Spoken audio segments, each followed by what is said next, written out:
पत्नी का अपमान दिल छू लेने वाली कहानी। स्नेहा तुम भी कहाँ जरा सी बात लेकर बैठ गई। कम से कम तुम तो समझो। अगर मैं ऐसा ना कहता तो लोग मुझे जोरू का गुलाम समझने लगेंगे। आखिर मुझे भी तो अपने परिवार के सामने अपना सम्मान बनाए रखना है। नवीन अपनी बात स्नेहा को समझाते हुए बोला, ये कैसा सम्मान है नवीन, जो मेरा अपमान करने पर मिलता है। मेरे सम्मान की जिम्मेदारी किसकी है फिर। कितनी घटिया सोच है तुम्हारी। अपने सम्मान के लिए तुम मेरा अपमान कर रहे हो। स्नेहा नवीन की बात का जवाब देते हुए बोली, यार तुम औरतों की यही तो समस्या है। छोटी सी बात को रबर की तरह खींचकर लंबा कर देती हो। ऐसा क्या कह दिया मैंने? सिर्फ इतना ही तो कहा था कि बिना मेरी इजाजत के बाहर कदम नहीं रखोगी। पति होने के नाते क्या मैं तुमसे इतना सा नहीं कह सकता?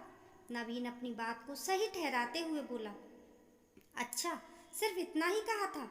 स्नेहा ने प्रश्न भरी नजरों से नवीन की तरफ देखा, पर स्नेहा को जवाब देने की जगह वह दूसरी तरफ मुंह करके सो गया। इस बार नवीन स्नेहा को जवाब देने के मूड में नहीं था, क्योंकि वह जानता था कि वह गलत है। लेकिन स्नेहा उसकी आंखों से तो नींद कोसों दूर थी। कितनी बुरी तरह से लताड़ा था नवीन ने उसे, जैसे उसका कोई अस्तित्व ही ना हो।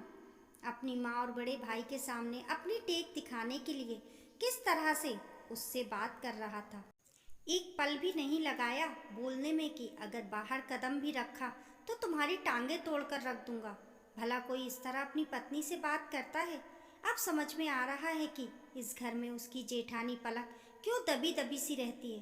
बात सिर्फ इतनी सी थी कि शाम को जेठानी पलक और स्नेहा रसोई में काम कर रही थी। उसी समय पलक की 3 साल की बेटी मायरा बरामदे में खेल रही थी। सासू माँ भी वहीं बैठकर अपनी आस पड़ोस की महिला मंडली के साथ पंचायत कर रही थी। अचानक खेलते खेलते मायरा बरामदे में पनी हुई सीढ़ियों से नीचे गिर गई। हालांकि सीढ़ी 2 ही थी, लेकिन नीचे रखे गमले से उसका सिर टकरा गया और उसके सिर पर चोट लग गई। इस कारण मायरा जोर जोर से रोने लगी, लेकिन सासू माँ से ये भी नहीं हुआ कि जाकर उस बच्ची को उठा तो ले। जब तक पलक तोड़कर बाहर आई तो देखा कि मायरा के सिर से खून बहने लगा है। ये देखकर पलक ने अपने पल्लू से उसके सिर को दबाया ताकि खून बहना बंद हो। तब तक स्नेहा भी बाहर आ गई, लेकिन तभी सासू माँ बोली, अरे कुछ नहीं हुआ है, जो दोनों की दोनों काम छोड़कर बाहर आ गई हो। ये देखकर पलक तो कुछ न बोली, पर उसकी आंखों में आते आंसू बहुत कुछ बोल गए। ये स्नेहा से बर्दाश्त नहीं हुआ। वो तो शुरू से ही न्याय के खिलाफ खड़ी होने वाले स्वभाव की थी। वो बोली, अम्मा जी, मायरा को कितनी चोट लगी है, देखिए खून बह रहा है, उसे अस्पताल लेकर चलिए। अरे कुछ ना हुआ इसे, लड़की जात है, इस छोटी मोटी चोट से कुछ नहीं होता। लड़कियां तो पल जाती हैं, थोड़ी सा नारियल का तेल लगा दे, सब सही हो जाएगा, कहकर अम्मा जी अपने महिला मंडल से बातें करने लगी। लेकिन स्नेहा से ये बर्दाश्त नहीं हुआ कि अपनी ही पोती को रोता देखकर उनका दिल नहीं पसीजा रहा, जबकि उसका खून तो रुकने का नाम ही नहीं ले रहा।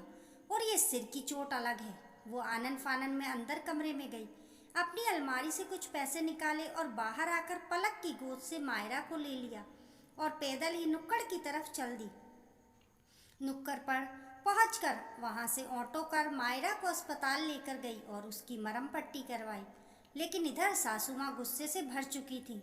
उन्हें बिल्कुल अच्छा नहीं लगा कि उनकी सहेलियों के सामने उनकी बहू ने उनकी बात काट दी और अपनी मनमानी करती हुई घर के बाहर निकल गई। जब तक स्नेहा मायरा का इलाज करवाकर वापस आई, तब तक नवीन और उसके बड़े भाई राघव घर आ चुके थे और सासू माँ ने उन्हें हर बात नमक मसाले के साथ परोसी थी।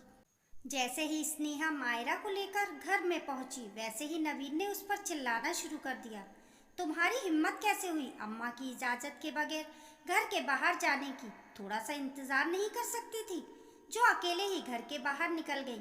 हम लोग आ ही तो रहे थे घर पर। उसकी बात सुनकर स्नेहा एक पल के लिए तो हैरान रह गई। तब तक पलक भाभी जाकर मायरा को उसकी गोद से ले गई। फिर वो नवीन से बोली, मायरा के सिर में चोट लगी थी, वह दर्द के मारे तड़प रही थी। ऐसे में क्या तुम लोगों का इंतजार करती रहती मैं? कितना खून तो बह चुका था उसका। अरे तो थोड़ी देर में कुछ ना होता उसे, जो मेरे मना करने के बावजूद घर के बाहर निकल गई।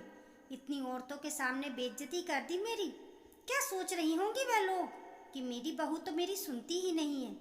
सासू माँ बीच में ही बोली, आपको लोगों के सामने अपनी इज्जत की पड़ी है। आप मायरा की दादी हैं। मेरी जगह मायरा को लेकर तो आपको भागना चाहिए था, लेकिन आप तो बस करो तुम। बराबर अम्मा को जवाब दिए जा रही हो। खबरदार, मेरी इजाज़त के बगैर घर के बाहर कदम रखा तो टांगे तोड़ के रख दूंगा तुम्हारी। औकात में रहना। अचानक नवीन ने जोर से चिल्लाया। स्नेहा हक्का बक्का सी रह गई। नवीन का यह रूप तो शादी के 3 महीने में कभी उसने देखा ही नहीं था। मानती थी कि ये घर रूढ़िवादी था। सासू माँ को पोती पसंद नहीं थी, क्योंकि वह घर में पहला बच्चा पोता ही चाहती थी। इसलिए कभी मायरा से उनका खास लगाव नहीं रहा। पर इस तरह की भाषा भी परिवार के लोग बोलते हैं, उसे यकीन नहीं हो रहा था। अब खड़ी खड़ी क्या देख रही हो, जाओ अंदर, नवीन दोबारा चिल्लाकर बोला। स्नेहा को कुछ सूझा नहीं तो वो चुपचाप अंदर आ गई। सासू माँ ने इसे अपनी जीत समझी और तन कर सोफे पर जाकर बैठ गई। अब स्नेहा ने इस बारे में नवीन से कमरे में बात की तो नवीन का जवाब सुनकर वो हैरान रह गई। मतलब उसका अपमान करके नवीन को घर में बड़ा सम्मान मिल रहा था। खैर, सोचते सोचते बड़ी देर बाद स्नेहा की नींद लग गई। अब रात भर ढंग से सोई नहीं तो सुबह कहाँ से जल्दी उठती।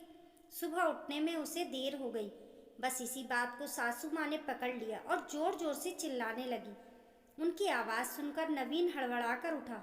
स्नेहा को पास में सोता हुआ देखकर उसे झंझोर के उठा दिया। अरे उठो, अभी तक सो रही हो। स्नेहा हड़बड़ा कर उठी और फटाफट कमरे के बाहर निकली। उसे देखते ही सासू माँ बोली, देखा कैसे जानबूझकर आज महारानी उठी ही नहीं। घर में तो नौकर चाकर लगे हुए हैं ना, जो आकर घर का काम कर जाएंगे। भला ये बहू का ससुराल में रहने का लक्षण है। स्नेहा को गुस्सा तो आ रहा था, लेकिन जवाब न देकर वह सीधी रसोई में चली गई। सर दर्द तो वैसे भी हो रहा था, सोचा पहले चाय बनाकर पी ले। तभी नवीन भी बाहर निकलकर आ गया। उसे देखकर सासू माँ ने अपनी आवाज़ ऊंची करते हुए कहा, देख ले नवीन तेरी पत्नी के लक्षण। यहाँ सास भूले जा रही थी, पर ऐसा नहीं कि उसे जवाब तो दे दे। मुंह उठाकर सीधे रसोई की तरफ चल दी। अरे मुझसे बात नहीं करना चाहती तो साफ साफ कह दे। सासू माँ की बात सुनकर नवीन गुस्से में स्नेहा से बोला, अम्मा तुमसे कुछ बोले जा रही हैं, तुम जवाब क्यों नहीं दे रही हो? अम्मा को जवाब दे दोगी तो घिस नहीं जाओगी? कल जब मैंने जवाब दिया था तब भी आप बोल रहे थे कि जवाब पर जवाब दिए जा रहे हैं, और आज मैं चुप हूँ तो भी समस्या है। आखिर मैं करूँ तो क्या करूँ? स्नेहा ने कहा। उसकी बात सुनकर नवीन गुस्से में चिल्लाकर बोला, बस करो, तुम ज़्यादा जबान चला रही हो। अगर अब एक शब्द बोला तो तुम्हारा मुंह तोड़ दूंगा। चुप करो तुम। पत्नी हूँ तुम्हारी, कोई गुलाम नहीं जो इतनी बदतमीजी से बात कर रहे हो। स्नेहा के इस जवाब से नवीन हक्का बक्का रह गया। वहीं सासू माँ बोली, हे भगवान, अपने पति तक से जबान लड़ा रही है। तेरी यही हिम्मत है तेरी पत्नी के सामने, जो सबके सामने जवाब दे रही है। सासू माँ नवीन को सुनाते हुए बोली। तब नवीन स्नेहा से बोला, तुम पत्नी हो मेरी, मेरे सम्मान की जिम्मेदारी तुम्हारी है। तुम सबके सामने इस तरह मेरा अपमान कैसे कर सकती हो? अच्छा, तुम सबके सामने मुझे बेइज्जत करते रहो, अपने सम्मान के लिए मेरा अपमान करते रहो, और मुझे से उम्मीद करते हो कि मैं सबके सामने गूंगी गुड़िया बनकर तुम्हारी इज्जत बनाए रखूं। इज्जत दोगे तो इज्जत मिलेगी, वरना जिस तरह की भाषा तुम बोलते हो वो भाषा मुझे भी बोलनी आती है। स्नेहा के जवाब से सब हैरान रह गए। हालांकि उसके बाद नवीन की हिम्मत नहीं हुई कुछ कहने की, क्योंकि स्नेहा बराबर जवाब दे रही थी।